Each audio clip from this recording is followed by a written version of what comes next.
So, bad news. I think this thing may have accidentally become academically legitimate. And honestly, that's upsetting. Because when I started State of Killers, I genuinely thought I was writing a weird true crime book about South Australia quietly dragging 50 years of murder, institutional dysfunction and unresolved trauma around behind it like a squeaky little shopping trolley wheel.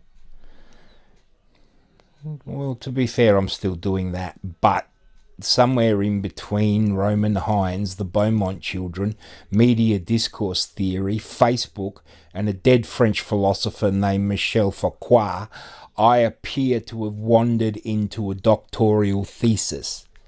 Now, and not gracefully either, I might add. More like a bloke who fell through a wall carrying a stack of literary books and accidentally became interdisciplinary. See, because now my supervisor uses phrases like epistemological contribution and methodological intervention. Mate, I used to get paid to explain to drunk people why my staff kicked them out for climbing speaker stacks at the big day out. What happened? So that's the weird thing about PhDs. Nobody tells you that eventually your own vocabulary starts sounding like a hostage situation. At the start you say, I'm researching true crime. 6 months later you say, I'm conducting a reflexive practice-led investigation into mediated systems of cultural memory. At which point your family stop making eye contact with you. And rightfully so. Because if you've never watched somebody descend into academia before, let me explain the process. At first, I have an idea. Then, I have a framework. Then, I have a methodology. Then, suddenly, time is a social construct. Narrative sequencing creates ideological meaning. I may actually be trapped inside a dissertation. Honestly, that's where I live now. I've reached the stage where I can no longer watch a true crime doco without mentally yelling, that's a selective narrative reconstruction shaped by institutional discourse. History hit videos on YouTube have become unbearable. Everything becomes theory eventually. You start out reading about murder. 3 months later, you're in Coles and McLaren Vale whispering, interesting, this supermarket itself is a narrative space. No, it isn't. Buy your iced coffee and get the hell out of there. See, but this is what changed the entire project for me. The realization that State of Killers isn't actually about crime. Not really. Crime is the entry point.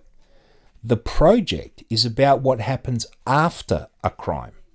The residue, the cultural afterimage, and the way certain events never fully leave a place.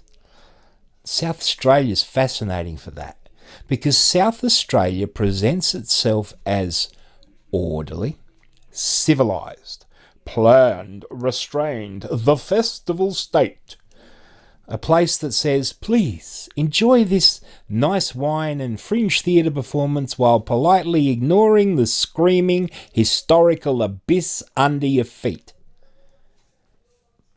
But underneath that image sits this astonishing concentration of nationally mythologized crimes. And not just crimes, stories. That's the important distinction, because eventually crimes stop functioning as events. They become folklore, modern mythology, secular ghost stories, if you will. And you can feel it here, especially if you grew up here in South Australia. There are names that carry weight before you even understand why. the Beaumont children, Truro, the family murders, Snowtown and Salt Creek. You hear them as a kid before you fully understand what they mean. They move through conversations strangely, weirdly. Adults lower their voices. People stop mid-sentence. Somebody says, "Oh, that reminds me of..." And then suddenly everybody becomes really fascinated with that cheese platter. South Australians are Olympic level practitioners of "we don't talk about that." We should genuinely have it on our number plates, you know. South Australia, please don't mention the horrific thing. The more I researched this, the more I realised silence itself is part of the story. Not just what gets said, but what doesn't. The gaps, the unfinished sentences, the institutional evasions, and those weird little social reflexes. Because crime stories aren't just built through evidence, they're built through omission, through discomfort, and through selective memory. And once you realise that, you start seeing it everywhere. You notice how certain victims become symbolic, like certain offenders become mythological, and some of the events become cultural turning points, even when the actual facts are messy, unresolved, contradictory, or incomplete. And that's when I started understanding something genuinely unsettling. True crime doesn't merely document reality. It reorganises it. That's the point where my project stopped being a book about murder and became an investigation into how narrative systems construct social memory. Now that sounds really impressive, doesn't it? It's also the least marketable sentence ever spoken by a human being. Nobody walks into a bookshop asking, "Excuse me, where are your socially mediated mnemonic structures, please?" So that's where this PhD thing gets dangerous, because eventually academia turns around and points at you and says, "You're part of this too." Now that I deeply resent, because I thought I was observing the stories. Turns out, no, I grew up here, lived here, worked here, moved through these places, encountered these people, and absorbed these fears, which means I'm not external to the system. I'm embedded within it. And that's where autoethnography enters. Or you could define it as professional self-awareness with footnotes. The first time I really understood what this was when I started writing about Port Adelaide. Now, Port Adelaide at night already feels like a place where history, ghosts, diesel fuel and old pub carpets have formed some kind of unstable spiritual compound. But when I was filming there one night, something really dawned on me. I became aware of something that isn't the easiest thing to articulate. It's not supernatural and it's not mythical. It's not mystical either. It's more like historical density. The sensation that places accumulate human experience. Well, that sounds really poetic until you realise you're essentially describing emotional sediment. Okay, and before anybody panics, no, I'm not claiming psychic powers. I'm Latvian, not Batman. But I do come from a culture that's very old, and it has a very old place-based belief system called Dievturība. That's the old Latvian religion that I actually follow. When you grow up inside cultures like that, land doesn't feel inert. It carries things. Memory, conflict, identity, and loss. And standing there that night in Port Adelaide, wrangling motorcycles and hot rods for a very, very weird film called Rib Spreader, on Ghana country, I realised something very important. There is a massive difference between recognising a connection to a place and claiming ownership of that connection. Now that distinction really matters, because one of the biggest dangers in projects like this one I'm doing is overreach, pretending understanding where there should be humility. And the deeper I got into the Indigenous scholarship around country, the more I realised the land itself already contains systems of memory, law, story and meaning that predate South Australia by tens of thousands of years. Now that suddenly reframes everything. The crimes don't occur just on empty ground. They occur layered over existing histories. See, suddenly then State of Killers became much bigger than what I expected. Okay, not in a Marvel cinematic universe sort of way, more in a, oh no, narrative itself has ethical consequences kind of way. Now that's significantly less fun. And this is the point where the academic reading started fully breaking my brain.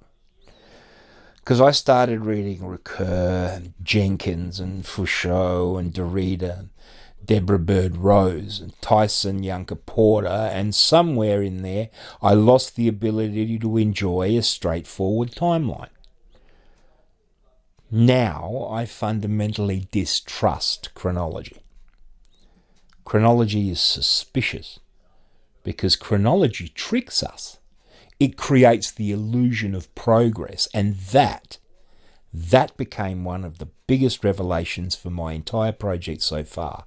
Most true crime narratives move forward. Crime happens, investigation happens, conclusion happens. Right. That subtly implies society improves over time. But does it? Really? Or do we just get better branding? So that's why I started mucking around with reverse chronology, beginning at Salt Creek in 2016 and moving backwards through time. Because when you move backward instead of forward, something really strange happens. Different patterns emerge. Institutional behaviours repeat themselves. Media panic repeats itself. Failures repeat and silences repeat. Suddenly, the confronting illusion of linear progress, it all starts collapsing, which is either academically innovative or evidence I've been staring at archives too long. Probably both, really. Now, this is where people either become very interested in the project or quietly back away from me, because I invented this thing called shorts. They're basically narrative fragments extracted from the larger artefact and redesigned for digital circulation. So imagine true crime with Facebook, or probably more like Twitter/X, memory theory, fragmented historiography, and existential dread, all crushed into tiny little tweets, like academic tapas. But see, the weird thing is they work, because modern audiences don't consume narrative in linear form anymore. Nobody sits quiet. I mean, you don't do it. How many people sit quietly by the fireplace reading 1,200 pages of murder history while smoking a pipe and contemplating epistemology? Who? You? Not me. People absorb stories nowadays through fragments, through clips, loops, highlights, images, and doom scrolling. Narrative has become modular. And once I realised that, the shorts stopped being marketing and became methodology. That may be one of the most aggressively PhD sentences I've ever produced. But it matters, because crime itself now circulates through fragments. Most people encounter major criminal cases through headlines or social clips, documentaries or Reddit threads. And of course there's the inevitable YouTube essay narrated by a suspiciously calm person with a microphone worth more than most people's cars. And all of that changes memory. It changes narrative. It changes the truth. You see, that's where the project finally clicked for me. State of Killers isn't trying to solve South Australia. It's trying to understand how South Australia remembers, how violence becomes culture, how narrative becomes memory, how institutions shape interpretation, how media amplifies fear, how silence operates socially, how unresolved stories linger across generations, and how certain crimes stop being historical events and become permanent psychological architecture inside communities. That's the actual project. Which unfortunately sounds exactly like a PhD. Damn it! So at some point I crossed an invisible line. I stopped researching crimes and I started researching narrative and memory and the history itself, which is not where I expected to end up when I first sat down and thought I might write about Salt Creek. Now I spend half my life explaining that the artefact is the research. Fragmentation is methodological. Narrative sequencing produces ideological meaning, and social media is reshaping literary non-fiction. At which point normal people understandably ask, so do you actually still need to write the book? Fair question. Barely. Mostly, I now appear to produce diagrams, annotated reflections, methodology sections, and psychologically concerning quantities of highlighted PDFs.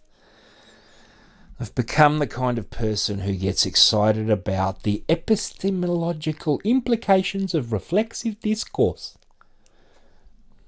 That sentence alone should legally require sunscreen and outdoor exercise. And yet, I genuinely think the project finally has found a real shape. Not as a murder book, but as an investigation as to how societies metabolize violence through narrative, like how crimes become myths, how those myths become memories, and how that memory reshapes the place itself. Now that all sounds very profound until you remember I still occasionally lose entire afternoons because Zotero updated itself incorrectly. That's the glamorous academic life nobody tells you about. Not intellectual enlightenment, just why has my citation manager destroyed reality? And honestly, that's probably the perfect metaphor for historiography. Anyway, at this point I have 5 major case studies, 90 plus references, several hundred pages of notes, 1 collapsing circadian rhythm, and a growing suspicion that Foucault was deliberately trolling future postgraduate students for entertainment. So, I'm heading back into the writing cave. Next episode, we might talk about why reverse chronology is either a groundbreaking intervention into true crime narrative structures or the dumbest professional decision I've ever made. Possibly both. Then again, I'm pretty sure that something else is going to pop up and it's going to screw up my vlog order anyway. I'll see you next time.